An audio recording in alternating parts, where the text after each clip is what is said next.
बंद करो, हाथ जोड़ के मैं मोदी साहब से गुजार। तो जैसे कि सब जानते हैं, उजुमाकी एनीमे फाइनली कंप्लीट हो चुका है और ये एक रोलर कोस्टर राइड थी भाई साहब। क्या था ये, इधर से यहाँ तक। लेकिन आज मैं इसके एनिमेशन डाउनफॉल पे बात नहीं करूंगा कि क्या से क्या हो गया।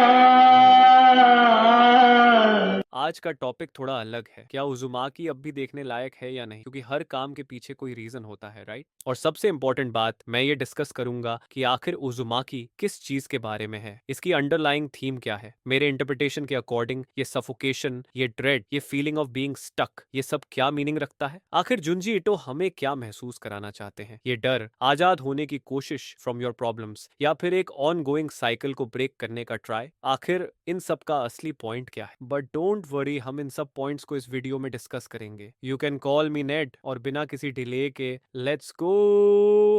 That's why he's the GOAT! The GOAT!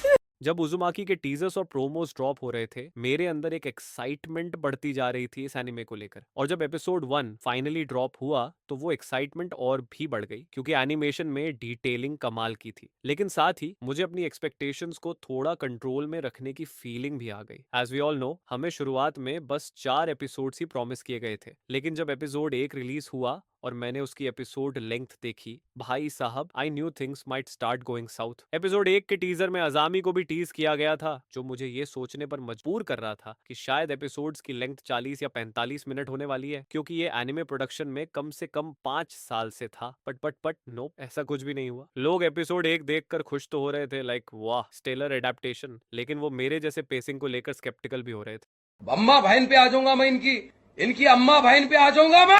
Episode 2 की रिलीज ने, भाई, जो मेल्टडाउन हुआ व्यूअर्स का, वो तो एक अलग ही लेवल का था। देखो, व्यूअर्स शायद पेसिंग इश्यूज को इग्नोर करने के लिए रेडी थे, बस ताकि विजुअल्स में गॉडली एनिमेशन देखने को मिले। बट एपिसोड 2 ने वो भी नहीं छोड़ा। इस एपिसोड में एनिमे की क्वालिटी में जो मैसिव ड्रॉप आया, उसे किसी भी एंगल से जस्टिफाई करना मुश्किल है। कैन यू बिलीव कि ये एनिमे 5 साल तक प्रोडक्शन में था। इस एपिसोड में मुझे पसंद आई बस एक ही चीज, मल्टीपल चैप्टर्स की स्टोरीज को एक कोहीसिव तरीके से टाई इन करने की कोशिश। पहले एपिसोड से तो ये इस सेंस में बेटर लगा, क्योंकि उस एपिसोड की पेसिंग ही इतनी वियर्ड थी कि जो इवेंट्स हो रहे थे उनका ऑर्डर स्टोरी के पॉइंट से बहुत एबनॉर्मल रखा गया था। खुले में हगना बंद करो।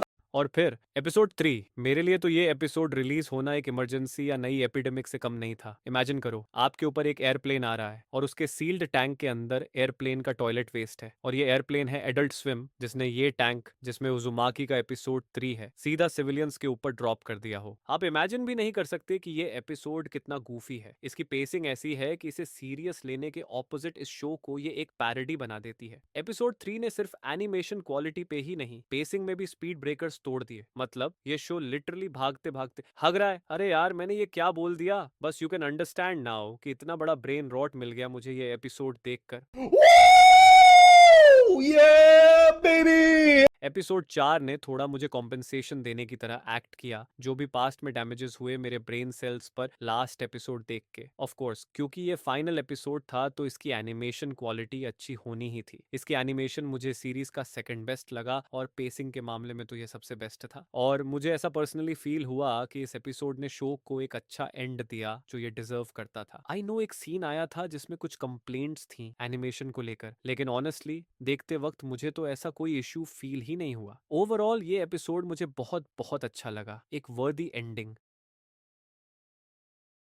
अब हम उजुमाकी की थीम्स के बारे में बात करते हैं, जो इस वीडियो का मेन मोटिव है और जिस पर मैं कब से बात करना चाहता था। उजुमाकी एक कर्स्ड टाउन कुरोजू चो की कहानी है, जो कि एक कर्स्ड है स्पाइरल्स से। ये टाउन सिटी ऑफ स्पाइरल्स के टॉप पर बना है। ये हर एक सेंचुरी में डिस्ट्रॉय होता है और फिर से रिबिल्ड होता है, सिर्फ फिर से डिस्ट्रॉय होने के लिए, जैसे एक बर्थ, डेथ और रीबर्थ का साइकिल हो। इट्स लाइक अ रिचुअल जो अपने कंप्लीशन के लिए सिविलियंस का सैक्रिफाइस मांगती है। मैं या फिर आप भी, हमारे अंदर और बाहर कुछ चैलेंजेस या सर्कमस्टांसेस होते होते हैं जिनकी साइकिल हम ब्रेक करना चाहते हैं। ये चैलेंजेस और सर्कमस्टांसेस हमें सोसाइटी या फिर अनइंटेंशनली अपने ही फैमिली मेंबर्स से ना चाहते हुए मिलते हैं। शुइची भी इन्हीं चैलेंजेस का सामना करता है। उसकी सराउंडिंग स्पाइरल्स के ऑब्सेशन में घिरी हुई है, उसके पिताजी का स्पाइरल्स के साथ अनहेल्थी ऑब्सेशन और उसकी माँ का स्पाइरल से डर। वो इस टाउन को छोड़कर दूर जाना चाहता है, अपने आप को इन सब से आजाद करना चाहता है, लेकिन उसका टाउन से एक इमोशनल बॉन्ड है। कुछ अपने लोग उससे जुड़े हैं जो इन सब चीजों को रियलाइज तक नहीं कर पाते, जैसे वो हिप्नोटाइज्ड हैं अपनी एग्जिस्टिंग लाइफ में। हम सब भी अपनी कुछ बैरियर्स या चैलेंजेस को ब्रेक करना चाहते हैं। वो चीजें जो हमें जनरेशन से होल्ड बैक कर रही हैं, उनसे आजादी चाहते हैं, अपने आप को फ्री करना चाहते हैं। कभी ऐसा लगता है कि बस बहुत दूर चले जाएं, सिर्फ कुछ शांति के लिए। ये सब हम इसलिए करना चाहते हैं क्योंकि हम सब के अंदर ये डर होता है कि अगर हमने कुछ चेंज नहीं किया तो एक दिन हम भी अपने आसपास के लोगों की तरह बन जाएंगे, उनके झूठी शांति में फंसे हुए। हमें ये भी पता होता है कि ये चीजें जो हमारे अंदर इतने टाइम से हैं, वो एक दिन हमें भी कंज्यूम कर सकती हैं, जैसे बाकी लोगों को कर चुकी हैं। It's like we all want to live our own क्रोजुचो टाउन टू।